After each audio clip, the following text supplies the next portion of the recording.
अफगानिस्तान का कांधार तालिबान की सत्ता का सेंटर पॉइंट बना हुआ है। तालिबान के सबसे बड़े नेता खुनजादा ने तालिबान के टॉप कमांडर्स के साथ मीटिंग की है। अफगानिस्तान की सत्ता पर काबिज तालिबान नई सरकार बनाने और शेख हैबतुल्ला अखुंदजादा को देश का सबसे बड़ा नेता घोषित करने की तैयारी में है। अखुंदजादा उन चुनिंदा लोगों में से है जिसकी जानकारी दुनिया के पास बेहद कम है। वो आज तक कभी भी सार्वजनिक रूप से लोगों के सामने नहीं आया, लेकिन अब अखुंदजादा ने कंधार में तालिबान के टॉप कमांडर्स के साथ मीटिंग की। कंधार की सड़कों पर अखुंदजादा का शक्ति प्रदर्शन देखने को मिला। अखुंदजादा एक ऐसा तालिबानी है जिसको उसके ही संगठन के बहुत ही कम लोग देख पाते हैं। वो रोजाना अपनी जिंदगी में क्या कर रहा है, इसकी जानकारी भी तालिबानियों के पास नहीं होती। अखुंदजादा ने 2016 में तालिबान की कमान संभाली थी। इसके बाद से वो अफगानिस्तान में ही रह रहा है, लेकिन इसकी जानकारी किसी भी देश की खुफिया एजेंसी को नहीं लग पाई।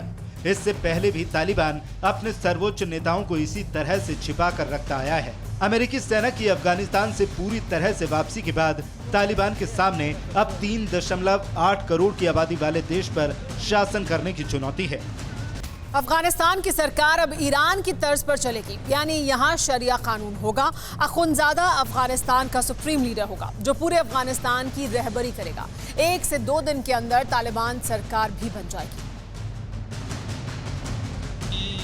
अखुंदजादा के कंधार में शक्ति प्रदर्शन करने के बाद अब इस बात के कयास तेज हो गए हैं कि अफगानिस्तान में बहुत जल्द तालिबानी सरकार का गठन होने जा रहा है। तालिबान इसके लिए फाइनल प्लान तैयार कर रहा है। माना जा रहा है कि इसके लिए प्रेसिडेंट पैलेस में ग्रैंड सेरेमनी की तैयारी हो रही है। माना जा रहा है कि इस मौके पर तालिबान दुनिया के कई राष्ट्र प्रमुखों को न्योता भेजेगा और भारत को भी न्योता दिया जा सकता है। तालिबान ने अफगान पर कब्जा करने के साथ ही इस बात का ऐलान कर दिया था कि अफगान अब शरिया कानून से चलेगा। ईरान मॉडल पर आधारित होगी तालिबानी सरकार। अफगानिस्तान में शरिया कानून लागू किया जाएगा। सुप्रीम लीडर यानी आमिर ही देश का मुखिया होगा। सुप्रीम लीडर का पद राजनीतिक धार्मिक पद होगा जो राष्ट्रपति से ऊपर होगा। हिब्तुल्लाह अखुंदजादा होगा अफगानिस्तान का सुप्रीम लीडर। अखुंदजादा की काउंसिल में 11 से 72 लोग होंगे और सरकार की एग्जीक्यूटिव ब्रांच का मुखिया प्रधानमंत्री होगा। अब तक जो खबर आई है उसके मुताबिक मुल्ला बरादर या मुल्ला याकूब पीएम हो सकते हैं। तो अफगानिस्तान में तालिबान की जीत पर अल कायदा का जोश हाई है। तालिबान को बधाई संदेश में अल कायदा ने आर्म्ड जिहाद शुरू करने की वकालत की है। संदेश में कश्मीर का भी जिक्र है। अल कायदा मानता है कि इस्लामी जमीन को दुश्मनों के कब्जे से छुड़ाने का समय आ गया है।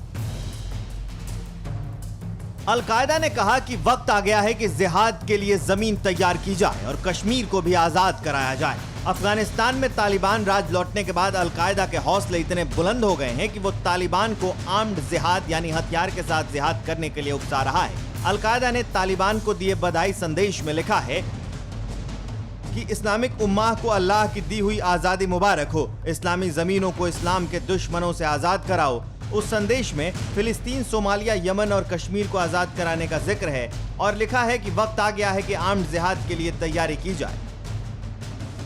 अल कायदा के तालिबान को चिट्ठी लिखने के साथ ही पाकिस्तान के आतंकी भी हरकत में आ गए हैं। लश्कर और जैश के आतंकी एक्टिव हो गए हैं और भारतीय सीमा से सटे पाकिस्तान के लॉन्च पैड एक बार फिर से सक्रिय हो गए हैं। इसके बाद कश्मीर घाटी को लेकर खुफिया एजेंसियों ने अलर्ट जारी की है।